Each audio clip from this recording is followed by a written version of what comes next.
নমস্কার বন্ধুরা, welcome to our spiritual journey. আজকের এই ভিডিওতে আমরা আলোচনা করব মায়া অর্থাৎ the biggest trap of life নিয়ে। মায়া এই শব্দটা শুনলেই আমাদের মনে আসে মায়াজাল, বিভ্রম, এক ধরনের ইলিউশন যা আমাদের পুরো জীবনকে ঘিরে ফেলে। মায়া আমাদের আসল পরিচয় ভুলিয়ে দেয় আর আমাদের বন্দী করে রাখে চাওয়া পাওয়ার অদৃশ্য ফাঁদে। কিন্তু মায়া আসলে কি? কেন এটাকে বলা হয় দ্য বিগেস্ট ট্র্যাপ? আর কিভাবে এই মায়া থেকে মুক্ত হওয়া সম্ভব? চলুন আজকের এই স্পিরিচুয়াল জার্নিতে সেই কথাই বিস্তারিতভাবে জেনে নিই। ভিডিওটা শেষ পর্যন্ত দেখবেন, কারণ এর এক একটা কথা হয়তো আপনার জীবনের দৃষ্টিভঙ্গি বদলে দিতে পারে। সেকশন 1, মায়া কি? মায়া শব্দটির উৎপত্তি সংস্কৃত ভাষা থেকে। এর অর্থ বিভ্রম, ইলিউশন, যা বাস্তবে নেই কিন্তু আমাদের মনে হয় সেটাই সত্য। মায়া মানে এমন এক পারসেপশন যা আমাদের বোঝায় এই পৃথিবীর সুখ, দুঃখ, টাকা পয়সা, সম্পর্ক, স্ট্যাটাস এটাই সব। কিন্তু বাস্তব হলো এই জিনিসগুলো চিরস্থায়ী নয়। টাকা, খ্যাতি, পাওয়ার এগুলো সবই সাময়িক। মায়া ঠিক সেই জায়গাটাতেই খেলে যেখানে আমরা নিজের ভেতরের সত্তাকে ভুলে গিয়ে বাহ্যিক জগতের মায়ায় আটকে পড়ি। আমরা ভাবি এই শরীর, এই নাম, এই স্ট্যাটাস এটাই আমি, কিন্তু আসলে আমরা আত্মা, কনশাসনেস, যা এই শরীরে অস্থায়ীভাবে বাস করছে। মায়া আমাদের সেই সত্য থেকে বিচ্ছিন্ন করে রাখে। সেটাই মায়ার আসল ক্ষমতা, to make you forget who you really are. Section 2, মায়া কিভাবে ট্র্যাপ তৈরি করে?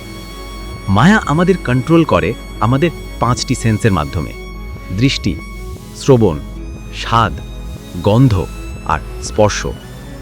যখন আমরা সুন্দর কিছু দেখি তখন আমাদের লোভ জাগে। মিষ্টি কথা শুনলে অহংকার জন্মায়। প্রিয় মানুষের স্পর্শে আমরা মায়ায় আটকে পড়ি। টাকার গন্ধে আমাদের মনের লোভ জাগে। মায়া এই 5 সেন্সের মাধ্যমেই আমাদের মনের দুর্বল জায়গাগুলোকে এক্সপ্লয়েট করে। যতবারই নতুন কোনো ইচ্ছা জাগে, মায়া আমাদের কানে কানে বলে, আরও চাও, আর একটু বেশি চাও, তবেই হ্যাপিনেস আসবে। কিন্তু সত্যি কি হ্যাপিনেস আসে? না, আসে না। এক ইচ্ছে পূরণ হলে আরেকটা ইচ্ছে জন্মায়, তারপর আরেকটা। এই সাইকেলের মধ্যেই মায়া আমাদের বেঁধে রাখে। এই সাইকেল কখনো শেষ হয় না, আর মায়া চায়ও না এটা শেষ হোক। কারণ আপনি যত ব্যস্ত থাকবেন ততই আপনি আপনার আসল সত্তাকে ভুলে যাবেন। সেকশন 3, কেন মায়া হলো দ্য বিগেস্ট ট্র্যাপ? কারণ মায়া আমাদের চেতনার দরজা বন্ধ করে রাখে। মায়া আমাদের বোঝায় তুমি এই দেহ, এই নাম, এই স্ট্যাটাস এর বাইরে কিছু নেই, এবং ঠিক এই বিশ্বাসের মধ্যেই আমাদের বন্দী করে রাখে। কিন্তু সত্য হলো আমরা আত্মা, এক কনশাসনেস যা এই পৃথিবীতে কিছু দিনের জন্য এসেছে। মায়া আমাদের সেই বাস্তবতা বুঝতে দেয় না, যাতে আমরা জীবনভর আউটার ওয়ার্ল্ড নিয়েই ব্যস্ত থাকি, কখনো ভেতরের দিকে তাকাতে না পারি। আর এই ব্যস্ততায় আমরা ভুলে যাই যে আমি কে, আমি কেন এই পৃথিবীতে এসেছি, আমার জীবনের সত্য উদ্দেশ্য কি। মায়া আমাদের কখনো এই প্রশ্ন করতে দেয় না, কারণ এই প্রশ্ন করলে তার ট্র্যাপ ভেঙে যেতে পারে। সেজন্যই মায়া হলো the biggest trap of life. Section 4, মায়া থেকে মুক্তির উপায়। প্রশ্ন হলো মায়া থেকে মুক্তি বা লিবারেশন কিভাবে সম্ভব? প্রথম ধাপ অ্যাওয়ারনেস। যখন আপনি বুঝতে শুরু করবেন যে আমি দেহ নই, আমি আত্মা, তখনই মায়ার দেয়ালে প্রথম ফাটল ধরবে। দ্বিতীয় ধাপ মাইন্ড কন্ট্রোল। আপনাকে শিখতে হবে কিভাবে মনকে নিয়ন্ত্রণ করবেন। মন সব সময় নতুন নতুন ডিজায়ার তৈরি করবে, কিন্তু আপনাকে বুঝতে হবে কোনটা দরকারি আর কোনটা শুধুই বিভ্রম। এই আন্ডারস্ট্যান্ডিং তৈরি হয় ধ্যানের মাধ্যমে, মেডিটেশন। প্রতিদিন কিছুক্ষণ চোখ বন্ধ করে নিজের মনকে অবজার্ভ করুন। দেখবেন কত ইচ্ছা আসছে আবার চলে যাচ্ছে। এগুলোকে পর্যবেক্ষণ করতে শিখলে ধীরে ধীরে মায়ার শক্তি কমতে থাকবে।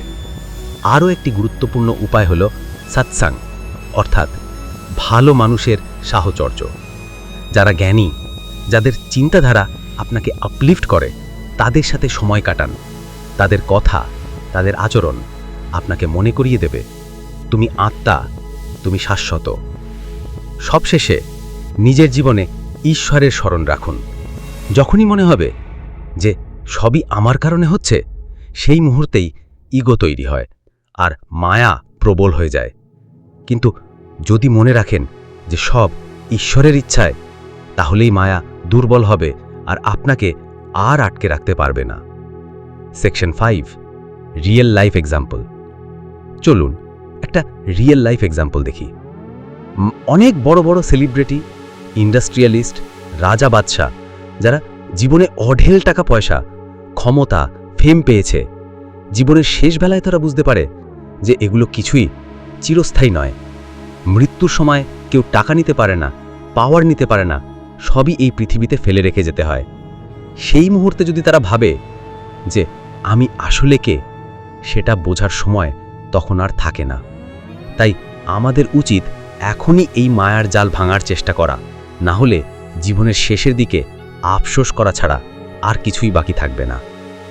বন্ধুরা, মায়া আসলে জীবনের সবচেয়ে বড় ট্র্যাপ, যা আমাদের ভিতরের আলোককে ঢেকে রাখে।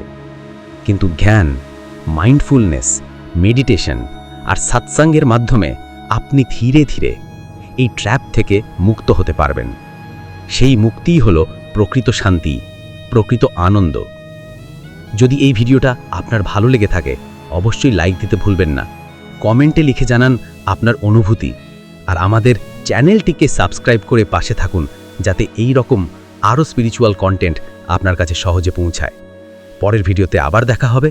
ততদিন পর্যন্ত মনে রাখবেন যে you are a soul, not just a body. Stay blessed, stay conscious. ধন্যবাদ।